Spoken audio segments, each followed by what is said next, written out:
ত্রয়োদশ জাতীয় সংসদ নির্বাচনের তফসিল ঘোষণার পরেই রাজধানীর প্রাণকেন্দ্র পল্টনে ঘটে যাওয়া একটি গুলির ঘটনা নতুন করে প্রশ্ন তুলেছে। রাজনৈতিক সহিংসতা কি আবারও মাথাচাড়া দিয়ে উঠেছে? ইনকিলাব মঞ্চের মুখপাত্র ও ঢাকা ৮ আসনের সম্ভাব্য স্বতন্ত্র প্রার্থী শরীফ ওসমান হাদির উপর এই হামলার ঘটনা শুধু একজন রাজনীতিকের উপর আঘাত নয়, এটি আইন শৃঙ্খলা পরিস্থিতি, গোয়েন্দা নজরদারি ও রাজনৈতিক নিরাপত্তা ব্যবস্থার বড় ধরনের ব্যর্থতার প্রতিচ্ছবি। গত ৮ ডিসেম্বর দুপুরে রাজধানীর পুরানা পল্টনের বক্স কালভার্ট সড়কে চলন্ত ব্যাটারি চালিত অটোরিকশা থেকে নামার মুহূর্তে ওসমান হাদিকে লক্ষ্য করে গুলি চালানো হয়।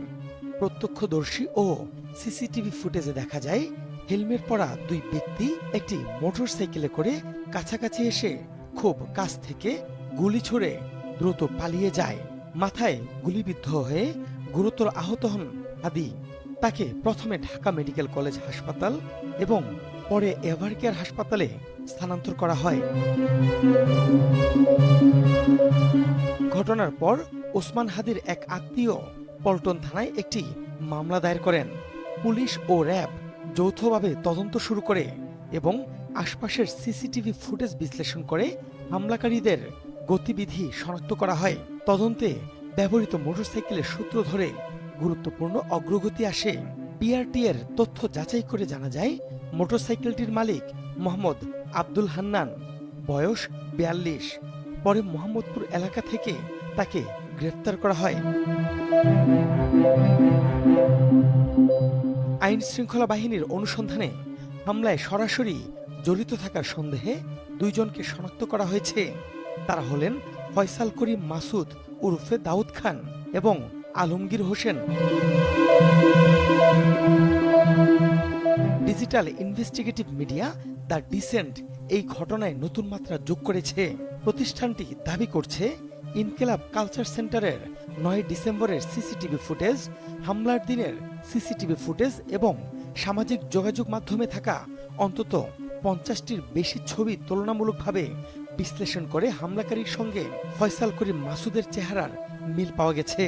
বিশেষভাবে আলোচিত হয়েছে হামলাকারীর বাম হাতে থাকা একটি বিশেষ ডিজাইনের ঘড়ি। একই ধরনের ঘড়ি পরা একাধিক ছবি ফয়সাল করিম মাসুদের ফেসবুক ও ইনস্টাগ্রাম প্রোফাইলে পাওয়া গেছে। দুটি ফেস ডিটেকশন অ্যাপ ব্যবহার করেও এই মিল পাওয়া গেছে বলে দাবি করা হয়। আরও বলা হয় তিনি রাজধানীর আদাবর থানা ছাত্রলীগের নেতা ছিলেন বলে সংবাদ মাধ্যমে পুরনো খবর থেকে জানা গেছে। ফয়সাল করিম মাসুদ ওরফে দাউদ খান নতুন কোনো নাম নয়। ২০২৪ সালের নভেম্বরে রাজধানীর মোহাম্মদপুরের আদাবর এলাকায় একটি অফিসে ঢুকে অস্ত্রের মুখে ১৭ লাখ টাকা লুটের ঘটনায় তিনি র্যাবের হাতে গ্রেফতার হয়েছিলেন। সে সময় একাধিক গণমাধ্যমে তার ছবি ও পরিচয় প্রকাশিত হয়। তবে পরবর্তীতে কিভাবে তিনি মুক্তি পান সে বিষয়ে এখনো কোনো সুস্পষ্ট তথ্য নেই, যা তদন্তের আরেকটি গুরুত্বপূর্ণ প্রশ্ন। এই হামলার পর সরকারের পক্ষ থেকে নিন্দা জানানো হলেও নিরাপত্তা ব্যবস্থা নিয়ে নতুন করে সমালোচনা শুরু হয়েছে। নির্বাচন সামনে রেখে একজন সম্ভাব্য প্রার্থীর উপর প্রকাশ্য সড়কে গুলি চালানো কিভাবে সম্ভব হলো, এই প্রশ্নের স্পষ্ট জবাব এখনো মেলেনি। বিএনপি কমিশনার জানিয়েছেন হামলার সঙ্গে জড়িত সবাইকে আইনের আওতায় আনা হবে এবং রাজনৈতিক সহিংসতা কঠোর হাতে দমন করা হবে। তবে বিশ্লেষকদের মতে শুধু আশ্বাস নয়, কার্যকর গোয়েন্দা নজরদারি, দ্রুত বিচার এবং রাজনৈতিক প্রভাবমুক্ত তদন্তই পারে এই ধরনের হামলা রোধ করতে। ওসমান হাদির উপর হামলার ঘটনা এখন আর একটি বিচ্ছিন্ন অপরাধ নয়, এটি নির্বাচনকালীন নিরাপত্তা, অপরাধীদের রাজনৈতিক ছত্রছায়া এবং আইনের শাসনের বাস্তব চিত্র ফুটে উঠেছে। আর প্রাপ্ত তথ্য বলছে এই হামলার পেছনে সুপরিকল্পিত নেটওয়ার্ক ও পূর্ব পরিচিত অপরাধীদের ছায়া রয়েছে। এখন দেখার বিষয় রাষ্ট্র তার নাগরিক ও প্রার্থীদের নিরাপত্তা দিতে কতটা দৃঢ় ভূমিকা রাখতে পারে।